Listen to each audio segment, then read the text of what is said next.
ਇੱਕ ਤੇ ਇੱਥੇ ਤੁਸੀਂ ਬੁਲਾਇਆ ਅੱਜ ਕੱਲ੍ਹ ਬਾਤ ਕਰਨ ਲਈ, ਉਹਦਾ ਸ਼ੁਕਰੀਆ। ਅਤੇ ਦੂਜਾ ਤੁਸੀਂ ਤਾਰਫ ਬੜਾ ਇਸ ਤਰ੍ਹਾਂ ਦਾ ਕਰਾਇਆ ਕਿ ਮੈਂ ਬੜਾ ਮਮਨੂਨ ਮਸ਼ਕੂਰ ਹਾਂ। ਗੱਲ ਮੈਂ ਕਰਨਾ ਚਾਹ ਰਿਹਾ ਸਾਂ, ਤੁਸੀਂ ਪੁੱਛਿਆ ਦਿਆਲ ਸਿੰਘ ਮਜੀਠੀਆ ਹੋਰਾਂ 'ਤੇ ਗੱਲ ਕਰਨੀ ਹੈ, ਅਤੇ ਸਰ ਗੰਗਾ ਰਾਮ 'ਤੇ ਕਾਫੀ ਗੱਲਬਾਤ ਹੁੰਦੀ ਰਹਿੰਦੀ ਹੈ, ਰਾਏ ਅਹਿਮਦ ਖਾਨ ਖਰਲ 'ਤੇ ਵੀ ਹੁੰਦੀ ਹੈ, ਲੇਕਿਨ ਮੈਨੂੰ ਬੜਾ ਚੰਗਾ ਲੱਗਿਆ ਕਿ ਅੱਜ ਦਿਆਲ ਸਿੰਘ ਮਜੀਠੀਆ ਨੂੰ ਵੀ ਯਾਦ ਕੀਤਾ ਗਿਆ ਹੈ।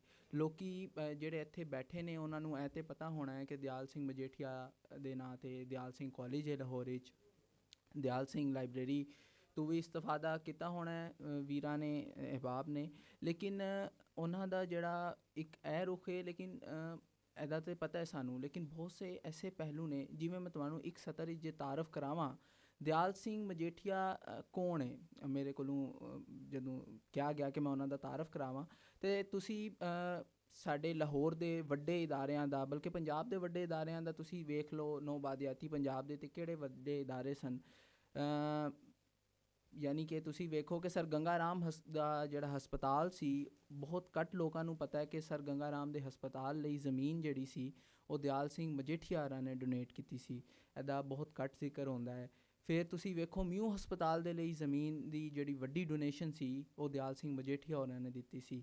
ਇੱਥੇ ਬਹੁਤ ਸਾਰੇ ਸਾਥੀ ਬੈਠੇ ਹੋਣੇ ਨੇ ਜਿਨ੍ਹਾਂ ਦਾ ਪੰਜਾਬ ਯੂਨੀਵਰਸਿਟੀ ਦੇ ਨਾਲ ਤਾਲੁਕ ਹੋਣਾ ਹੈ। ਪੰਜਾਬ ਯੂਨੀਵਰਸਿਟੀ ਦੇ ਲਈ ਜ਼ਮੀਨ ਦੇ ਵਾਸਤੇ ਵੀ ਦਿਆਲ ਸਿੰਘ ਮਜੀਠੀਆ ਸਾਹਿਬ ਨੇ ਜਿਹੜੀ ਸੀ ਡੋਨੇਸ਼ਨ ਦਿੱਤੀ ਸੀ।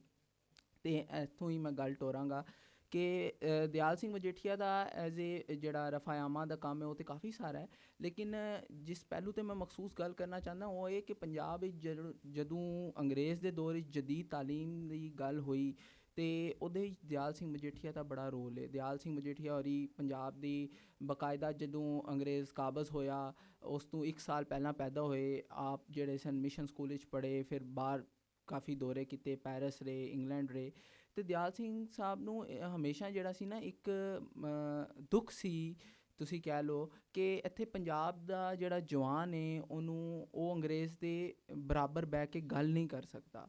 ਕਿਉਂਕਿ ਇੱਥੇ ਤਾਲੀਮ ਦੀ ਜਿਹੜੀ ਜਦੀਦ ਤਾਲੀਮ ਹੈ ਉਹਦੀ ਕਮੀ ਹੈ। ਅਤੇ ਡਾਕਟਰ ਲਾਈਟਨੀਅਰ ਨੂੰ ਅਸੀਂ ਬਹੁਤ ਸਾਰੇ ਲੋਕ ਜਾਣਦੇ ਹਾਂ ਕਿ ਪੰਜਾਬ ਵਿੱਚ ਦੇਸੀ ਨਿਜ਼ਾਮੇ ਤਾਲੀਮ, ਅਤੇ ਉਹਨਾਂ ਜਿਹੜੀ ਰਿਪੋਰਟ ਲਿਖੀ ਉਹਦੀ ਬੜੀ ਸਾਈਟੇਸ਼ਨ ਵੀ ਹੁੰਦੀ ਹੈ, ਲੇਕਿਨ ਉਹਨਾਂ ਦੇ ਤਸਵੀਰ ਦਾ ਇੱਕ ਦੂਸਰਾ ਰੁਖ ਵੀ ਸੀ ਕਿ ਉਹ ਹੈ ਤੇ ਅੰਗਰੇਜ਼ ਜਾਸੂਸ ਸਨ। ਮੁੱਲਾ ਅਬਦੁਲ ਰਸ਼ੀਦ ਅਫੰਦੀ ਦੇ ਨਾਂ ਤੋਂ ਉਹ ਜਾਸੂਸੀ ਵੀ ਕਰਦੇ ਰਹੇ, ਮੌਲਾਨਾ ਮੁਹੰਮਦ ਹੁਸੈਨ ਆਜ਼ਾਦ ਨੂੰ ਵੀ ਭੇਜਿਆ, ਅਤੇ ਦਿਆਲ ਸਿੰਘ ਦੀ ਉਹਨਾਂ ਦੇ ਨਾਲ ਬੜੀ ਲੜਾਈ ਰਹੀ।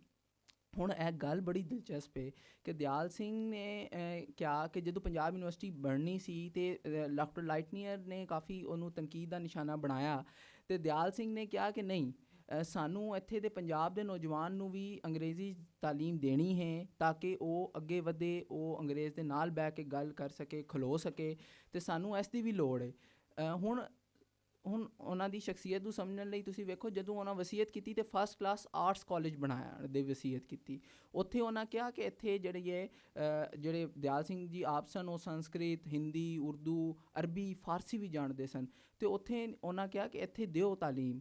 ਉਹਦੇ ਵਾਸਤੇ ਯਾਨੀ ਕਿ ਗੌਰਮੈਂਟ ਕਾਲਜ ਜਾਂ FC ਕਾਲਜ ਦੇ ਪੈਰਾਲਲ ਇੱਥੇ ਗਰੀਬ ਲੋਕਾਂ ਨੂੰ ਵਜ਼ੀਫੇ ਵੀ ਦਿਓ, ਤਾਲੀਮ ਵੀ ਦਿਓ, ਲੇਕਿਨ ਪੰਜਾਬ ਯੂਨੀਵਰਸਿਟੀ ਦੇ ਲਈ ਉਹਨਾਂ ਕਿਹਾ ਇੱਥੇ ਜਿਹੜਾ ਹੈ ਨਾ ਜਦੀਦ ਅੰਗਰੇਜ਼ੀ ਤਾਲੀਮ ਵੀ ਦੇਣੀ ਚਾਹੀਦੀ ਹੈ। ਉਹਦੇ ਵਾਸਤੇ ਗੱਲ ਤਾਂ ਮੈਂ ਇਸ ਤਰ੍ਹਾਂ ਕਰ ਰਿਹਾ, ਲੇਕਿਨ ਜਿਹਨਾਂ ਨੂੰ ਪਸ ਮੰਜ਼ਰ ਪਤਾ ਹੈ, ਡਾਕਟਰ ਲਾਈਟਨੀਅਰ ਦੇ ਨਾਲ ਟ੍ਰਿਬਿਊਨ ਦੀ ਜਿਹੜੀ ਲੜਾਈ ਰਹੀ, ਜਿਹੜੀ ਦਿਆਲ ਸਿੰਘ ਜੀ ਦਾ ਅਖਬਾਰ ਸੀ, ਉਹ ਬੜੀ ਹੀ ਤੁਸੀਂ ਸਮਝ ਲਓ ਕਿ ਬਹੁਤ ਵੱਡੀ ਲੜਾਈ ਸੀ, ਅਤੇ ਆਖਰ ਵਿੱਚ ਦਿਆਲ ਸਿੰਘ ਜੀ ਜਿਹੜੇ ਜਿੱਤ ਗਿਆ ਲੜਾਈ, ਅਤੇ ਪੰਜਾਬ ਯੂਨੀਵਰਸਿਟੀ ਬਣੀ ਯੂਨੀਵਰਸਿਟੀ ਆਫ ਲੰਡਨ ਦੇ ਮਾਡਲ 'ਤੇ। ਕਿਉਂਕਿ ਦਿਆਲ ਸਿੰਘ ਜੀ ਨੇ ਕਿਹਾ ਕਿ ਬੰਬੇ ਵਿੱਚ, ਮਦਰਾਸ ਵਿੱਚ, ਕਲਕੱਤਾ ਦੇ ਨੌਜਵਾਨ ਦੇ ਲਈ ਮੌਕੇ ਹੈ ਨੇ, ਅਤੇ ਸਾਡੇ ਪੰਜਾਬ ਦੇ ਜਵਾਨ ਲਈ ਕਿਉਂ ਨਾ ਹੋਣ।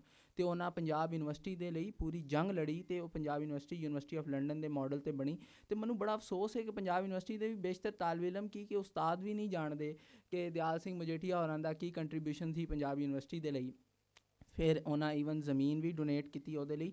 ਫਿਰ ਦਿਆਲ ਸਿੰਘ ਜੀ ਦਾ ਤੁਸੀਂ ਵਿਜ਼ਨ ਦੇਖੋ ਕਿ ਜਦੋਂ ਉਹਨਾਂ ਪੰਜਾਬ ਨੈਸ਼ਨਲ ਬੈਂਕ ਬਣਾਇਆ ਇੱਥੇ, ਅਤੇ ਉਹਦੇ ਲਈ ਵੀ ਉਹਨਾਂ ਇਹ ਪਹਿਲਾ ਬਰਤਾਨੀਆ ਹਿੰਦੁਸਤਾਨ ਵਿੱਚ ਬੈਂਕ ਸੀ ਨੌਬਾਦਿਆਤੀ ਦੌਰ ਦਾ, ਜਿਹੜਾ ਮਕਾਮੀ ਸਰਮਾਏ ਤੋਂ ਬਣਿਆ ਸੀ।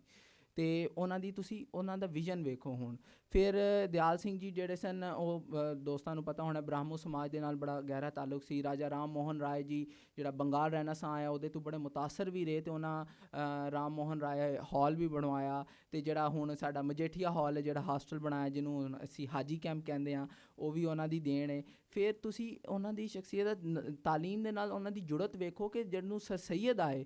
ਸਾਡੇ ਇੱਥੇ ਲੋਕੀ ਬਹੁਤ ਸਾਰੇ ਲੋਕੀ ਅੱਜ ਵੀ ਨਾਅਰਾ ਲਾਉਂਦੇ ਨੇ ਨਾ, ਜ਼ਿੰਦਾ ਦਿਲਾਨੇ ਲਾਹੌਰ ਜਾਂ ਜ਼ਿੰਦਾ ਦਿਲਾਨੇ ਪੰਜਾਬ। ਅਤੇ ਲੋਕਾਂ ਨੂੰ ਸ਼ਾਇਦ ਘੱਟ ਲੋਕਾਂ ਨੂੰ ਪਤਾ ਹੋਏਗਾ ਕਿ ਇਹ ਖਿਤਾਬ ਪੰਜਾਬ ਵਾਲਿਆਂ ਨੂੰ ਸਰ ਸੈਦ ਅਹਿਮਦ ਖਾਨ ਨੇ ਦਿੱਤਾ ਸੀ ਜਦੋਂ ਉਹ ਅਲੀਗੜ੍ਹ ਕਾਲਜ ਦੇ ਲਈ ਚੰਦਾ ਇਕੱਠਾ ਕਰਨ ਆਏ। ਅਤੇ ਇੱਥੇ ਲੋਕਾਂ ਨੇ ਇਸ ਤਰ੍ਹਾਂ ਉਹਨਾਂ ਨੂੰ ਜਿਹੜਾ ਦਿੱਤੀ, ਲਕਸ਼ਮੀ ਦਿੱਤੀ। ਹੁਣ ਪਿਛਲੇ ਸੈਸ਼ਨ ਲਕਸ਼ਮੀ ਦੀ ਬੜੀ ਗੱਲ ਹੋਈ ਸੀ ਕਿ ਸਰ ਸੈਦ ਨੇ ਕਿਹਾ ਕਿ ਜ਼ਿੰਦਾ ਦਿਲਾਨੇ ਪੰਜਾਬ ਦੇ ਜ਼ਿੰਦਾ ਦਿਲਾਨੇ ਲਾਹੌਰ।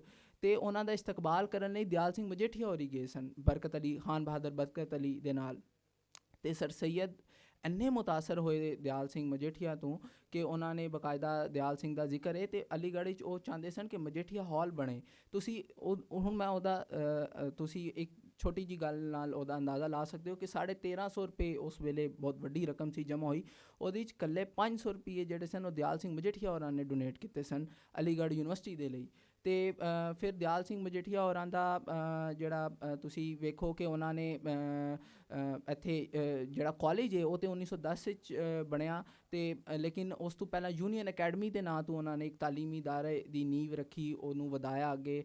ਉਹਨੇ ਉਹੀ ਅੱਗੇ ਚੱਲ ਕੇ ਕਾਲਜ ਬਣਿਆ, ਯਾਨੀ ਕਿ ਉਹਨਾਂ ਦੀ ਵਸੀਅਤ ਤੋਂ ਬਾਅਦ ਉਹਨੂੰ ਡੋਨੇਸ਼ਨ ਮਿਲੀ। ਅਤੇ ਦਿਆਲ ਸਿੰਘ ਜੀ ਇਸ ਤਰ੍ਹਾਂ ਦੇ ਮੁਖਤਲਿਫ ਕੰਮ ਜਿਹੜੇ ਨੇ ਉਹ ਕਰਦੇ ਰਹੇ। ਲਾਇਬ੍ਰੇਰੀ ਵੀ ਉਹਨਾਂ ਦੀ ਜਿਹੜੀ ਸੀ ਵਸੀਅਤ ਦੇ ਮੁਤਾਬਿਕ 1908 ਵਿੱਚ ਸ਼ੁਰੂ ਹੋ ਗਈ। ਉਹਨਾਂ ਦੀ ਵਫਾਤ ਤੋਂ ਬਾਅਦ 1928 'ਚ ਜਿਹੜੀ ਉਹਦੀ ਨਵੀਂ ਬਿਲਡਿੰਗ ਬਣੀ। ਇੱਕ ਹੋਰ ਤੁਸੀਂ ਵੇਖੋ ਕਿ ਦਿਆਲ ਸਿੰਘ ਮਜੀਠੀਆ ਹੋਰਾਂ ਦੀ ਜਿਹੜੀ ਵਸੀਅਤ ਸੀ ਜਦੋਂ ਉਹਨਾਂ ਦੀ ਵਫਾਤ ਹੋਈ 9 ਸਤੰਬਰ 1898 ਵਿੱਚ, ਉਸ ਤੋਂ ਪਹਿਲਾਂ ਇੰਡੀਆ ਵਿੱਚ ਸਿਰਫ ਇੱਕ ਮਿਸਾਲ ਸੀ ਟਰਸਟ ਬਣਾਉਣ ਦੀ, ਡੋਨੇਸ਼ਨ ਦੇਣ ਦੀ। ਉਹਦਾ ਤੁਸੀਂ ਸਾਡੇ ਨਾਂ ਜਿਹੜਾ ਟਾਟਾ ਸਾਹਿਬ ਜਿਹੜੇ ਸਨ, ਸਰ ਦਾਰੂ ਭਾਈ ਟਾਟਾ ਜੀ, ਉਹਦਾ ਦਾ ਨਾਂ ਤਾਂ ਜਾਣਦੇ ਨੇ। ਲੇਕਿਨ ਉਹਨਾਂ ਨੇ ਜਦੋਂ ਉਹਨਾਂ ਦੀ ਵਫਾਤ ਹੋਈ 1892 ਵਿੱਚ, ਉਹਨਾਂ 23 ਲੱਖ ਰੁਪਇਆ ਜਿਹੜਾ ਸੀ ਉਹਦੇ ਉਸ ਰਕਮ ਦੇ ਨਾਲ ਟਰਸਟ ਬਣਾਇਆ ਸੀ 1892 ਵਿੱਚ। ਅਤੇ ਦਿਆਲ ਸਿੰਘ ਮਜੀਠੀਆ ਹੋਰਾਂ ਜਿਹਨੂੰ 1898 ਜਦੋਂ ਉਹਨਾਂ ਦੀ ਵਫਾਤ ਹੋਈ ਤਾਂ ਜਿਹੜੇ ਉਹਨਾਂ ਦੀ ਪ੍ਰੋਪਰਟੀ ਸੀ ਉਹ 30 ਲੱਖ ਰੁਪਏ ਦੀ ਸੀ, ਜਿਹਦੇ ਤੋਂ ਦਿਆਲ ਸਿੰਘ ਟਰਸਟ ਦੀ ਬੁਨਿਆਦ ਰੱਖੀ ਗਈ। ਅਤੇ ਉਹਨਾਂ ਨੇ ਵਸੀਅਤ ਕੀਤੀ। ਤੁਸੀਂ ਅੰਦਾਜ਼ਾ ਲਗਾਓ ਇਹ ਟਾਟਾ ਭਾਈ ਸਾਹਿਬ ਨੂੰ ਤਾਂ ਬੜਾ ਜਾਣਦੇ ਆ। ਪਿਛਲੇ ਦਿਨਾਂ ਵਿੱਚ ਨਾ ਬੜੀ ਗੱਲਬਾਤ ਵੀ ਹੋ ਰਹੀ ਸੀ ਅੰਬਾਨੀ ਅਤੇ ਟਾਟਾ ਇਹਨਾਂ ਦੀ, ਅਤੇ ਅਸੀਂ ਆਪਣੇ ਇਸ ਸੁਰਮੇ ਨੂੰ ਨਹੀਂ ਜਾਣਦੇ, ਦਿਆਲ ਸਿੰਘ ਨੂੰ ਨਹੀਂ ਜਾਣਦੇ, ਇੱਥੇ ਗੱਲ ਨਹੀਂ ਹੁੰਦੀ। ਉਹਨੇ 30 ਲੱਖ ਰੁਪਇਆ ਉਸ ਵੇਲੇ ਡੋਨੇਟ ਕੀਤਾ, ਉਹਨੇ ਟਰਸਟ ਬਣਾਇਆ। ਅਤੇ ਉਹਦੀ ਤੇ ਵੇਖੋ ਕਿ ਬੁਨਿਆਦਾਂ ਕਿੰਨੀਆਂ ਮਜ਼ਬੂਤ ਰੱਖੀਆਂ। ਉਹਨੇ 3 ਟਰਸਟ ਬਣਾਏ।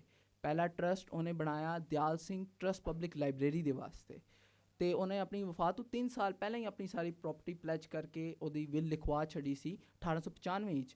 ਅਤੇ ਇੱਕ ਲਾਇਬ੍ਰੇਰੀ ਵਾਸਤੇ ਟਰਸਟ ਬਣਵਾਇਆ। ਦੂਜਾ ਟਰਸਟ ਉਹਨੇ ਬਣਾਇਆ ਜਨਾਬ ਦਿਆਲ ਸਿੰਘ ਕਾਲਜ ਦੇ ਲਈ।